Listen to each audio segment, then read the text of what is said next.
Welcome to the class, dear students. আমি দেবীগঞ্জ অলদিনী সরকারি বালিকা উচ্চ বিদ্যালয়ের একজন শিক্ষক। আজকের আলোচনার বিষয় complex sentence to simple sentence.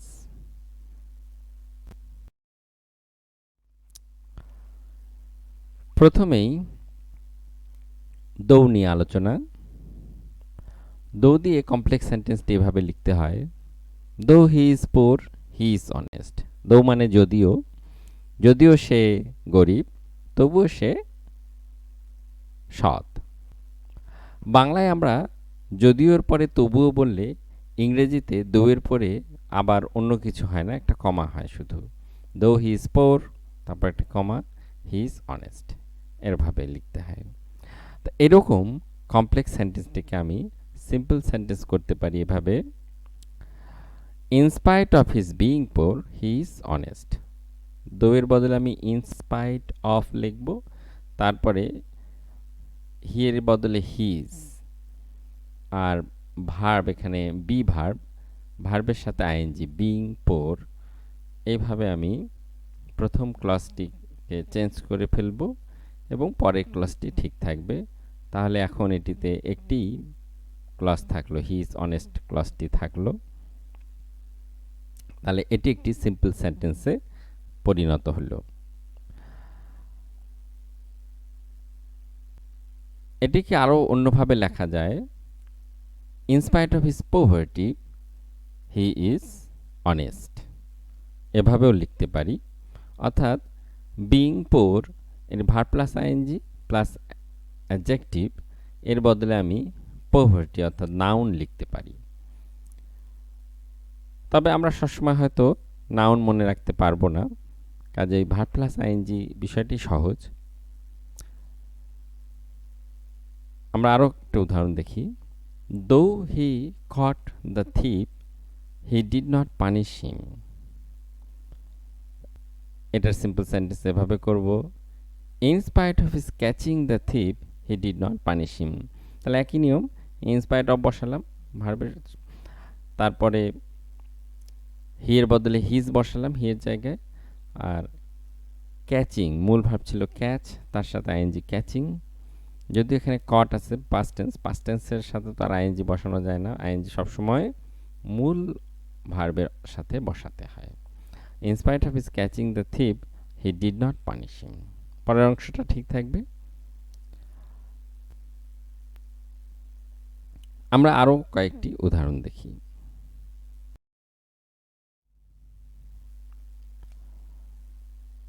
Though cricket is a costly game, people of all classes enjoy playing it. এখানে একটা জিনিস খেয়াল করো, একটু আগে আমরা যে উদাহরণ দুটি দিলাম তাতে দুটি অংশেরই অর্থাৎ দুটি ক্লসেরই সাবজেক্টটি একই ছিল, কিন্তু এখানে প্রথম ক্লাসটিতে সাবজেক্ট ক্রিকেট এবং পরের ক্লাসটিতে সাবজেক্ট হচ্ছে পিপল অফ অল ক্লাসেস। কাজেই দুটি সাবজেক্ট আলাদা। এরকম আলাদা আলাদা সাবজেক্ট হলে অর্থাৎ দৌ দিয়ে যুক্ত ক্লজ দুটির সাবজেক্ট যদি আলাদা হয় তাহলে আমরা কি করব? তখন দেখো এভাবে, in spite of cricket being a costly game people of all classes enjoy playing ইট। তাহলে আমরা ওই সাবজেক্টটিকে রেখে দেব। এবং যদি এর আগের মতো হি বা শি এরকম হয় তাহলে হার বা হিজ এরকম হবে। তো in spite of cricket being a costly game people of all ages all classes enjoy playing it. আমরা আরেকটি উদাহরণ দেখি, though the weather was rough he went to the sea. In spite of the weather being rough he went to the C.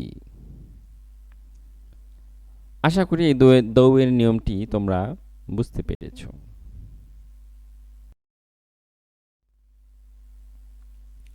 এখন আমরা ইফের নিয়ম দেখব। If you work hard you will shine in life. এটা এভাবে খুব সহজে সিম্পল করা যাবে, by working hard you will shine in life. তার মানে ইফ থাকলে তারপরে যে কথাটা থাকবে বাই দিয়ে সেই ভার্বটির আইএনজি করব। এভাবেও লিখতে পারি, in case of your working hard you will shine in life. In case of মানে যদি এই ঘটনা ঘটে, in case of working hard, তোমার ওয়ার্কিং হার্ট অর্থাৎ কঠোর পরিশ্রম করার ঘটনাটি ঘটলে you will shine in life. If we apply the law properly we can get rid of this problem. এবার এই উদাহরণটি দেখি, এটাকে আমরা এভাবে সিম্পল করতে পারি একই রকম, by applying the law properly we can get rid of this problem. এটাকেও ইন কেস অফ দিয়েও লেখা যেতে পারে, এটাকে ইন কেস অফ দিয়েও লেখা যেতে পারে, যেমন in case of our applying the law properly we can get rid of this problem.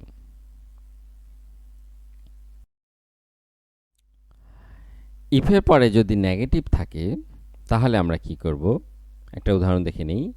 If they do not work hard they will not shine in life.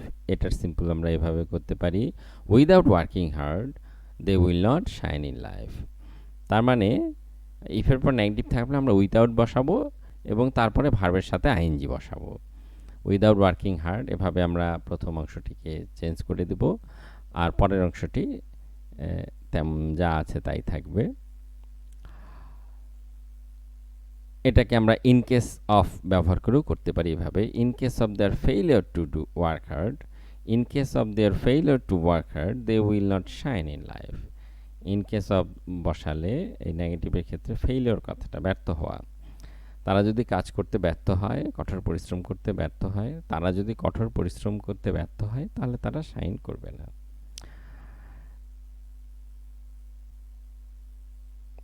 আরেকটি উদাহরণ দেখি। If you do not use computer you can not keep pace with the modern world. তুমি যদি computer ব্যবহার না করো তুমি আধুনিক বিশ্বের সাথে তাল মিলিয়ে চলতে পারবে না। এর সিম্পল এরকম হবে, without using computer you can not, এবং পরের অংশটা আর কি, you can not keep pace with the modern world.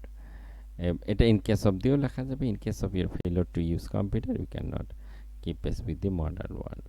জায়গার কম ব্যবহার করার জন্য আমি ডট ডট ডট দিয়েছি, তোমরা আবার পরীক্ষা এরকম দিয়ে রেখিও না, তোমরা পরের অংশটা সম্পূর্ণই লিখবে।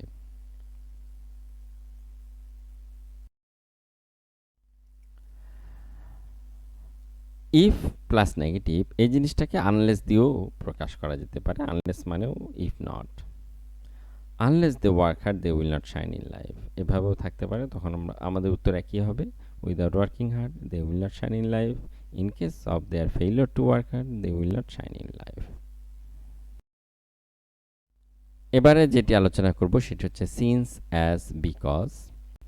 এগুলো দিয়ে কমপ্লেক্স সেন্টেন্সটি এরকমভাবে থাকে, since he work hard he made a good result. Since মানে যেহেতু, যেহেতু সে কঠোর পরিশ্রম করলো তাই সে ভালো রেজাল্ট করলো।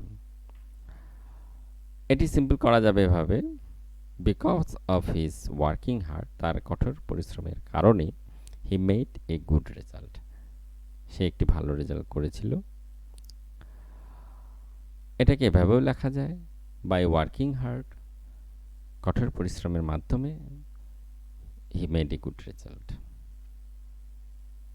এভাবে সিন্স মানে যেহেতু, অ্যাজ মানে যেহেতু, বিকজ মানে কারণে, বিকজ মানে কারণ, বিকজ অফ মানে কারণে, এগুলো ব্যবহার করে আমরা আরেকটি উদাহরণ দেখি।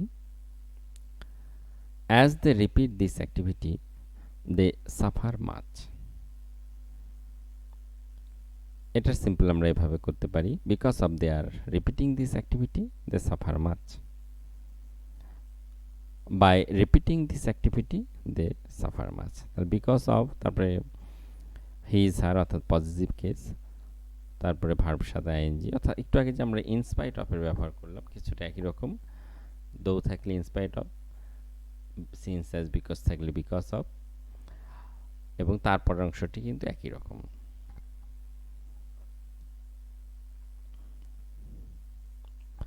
আশা করি তোমরা এই বিষয়টি বুঝতে পারলে। আমরা আরো কিছু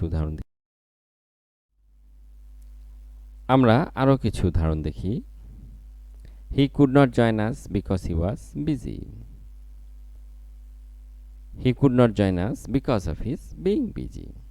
তার মানে বিকজ অফটা মাঝখানে থাকলে তারপরের অংশটা তারপরেরটা চেঞ্জ হয়ে যাবে, অফ বিকজ বদলে বিকজ অফ, এভাবে সিন্স অ্যাজ এগুলো মাঝখানে থাকলেও সেরকমই হবে।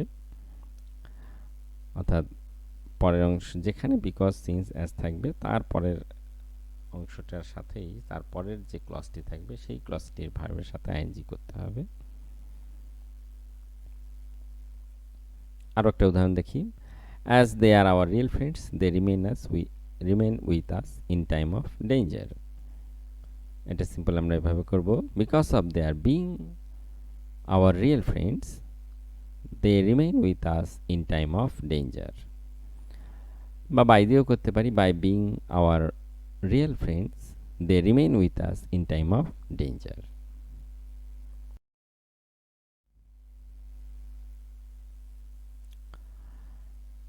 আরও কিছু উদাহরণ দেখি। As the weather was rough we waited for some time. এটা এখানে সাবজেক্ট দুটি আলাদা, অর্থাৎ দুটি ক্লসের সাবজেক্ট দুটি একই ব্যক্তি নয়, এটি আলাদা। প্রথমটিতে ওয়েদার, পরেরটিতে উই। এরকম থাকলেও আমরা এর আগে দৌতে দেখিয়েছি যেভাবে, যে প্রথম সাবজেক্টটি থেকে যাবে সেরকম হবে। Because of the weather being rough we waited for some time. The weather being rough we waited for some time, এটা এভাবেও বিকজ অফ বাদ দিয়েও এভাবেও লেখা যায়।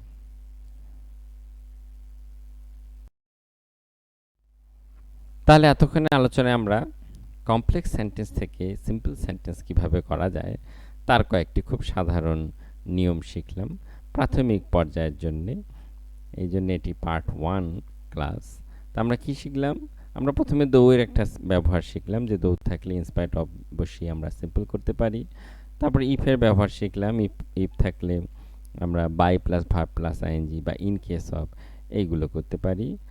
আবার আনলেস বা ইফ নট এগুলো থাকলে আমরা without plus verb plus ING বা ইন কেস অফ ব্যবহার করতে পারি। ইন কেস অফ ব্যবহার করলে ফেইলিওর ব্যবহার করতে হবে। আবার সিন্স অ্যাজ বিকজ এটা থাকলে আমরা বিকজ অফ বা by plus verb plus ING এরকম ব্যবহার করতে পারি। আশা করি এই কয়েকটি নিয়ম তোমরা বুঝতে পেরেছ। এই নিয়মের এখন তোমরা তোমাদের বই থেকে যে কোনো বোর্ড কোশ্চিনস বা যে কোনো স্কুলের কোশ্চিনস থেকে তোমরা এই টাইপের যেগুলো আছে, এই 4 নিয়মের মধ্যে যেগুলো আছে প্রথমে সেগুলি প্র্যাকটিস করো। পরের ক্লাসে আমি তোমাদের আরও নিয়ম শেখাবো।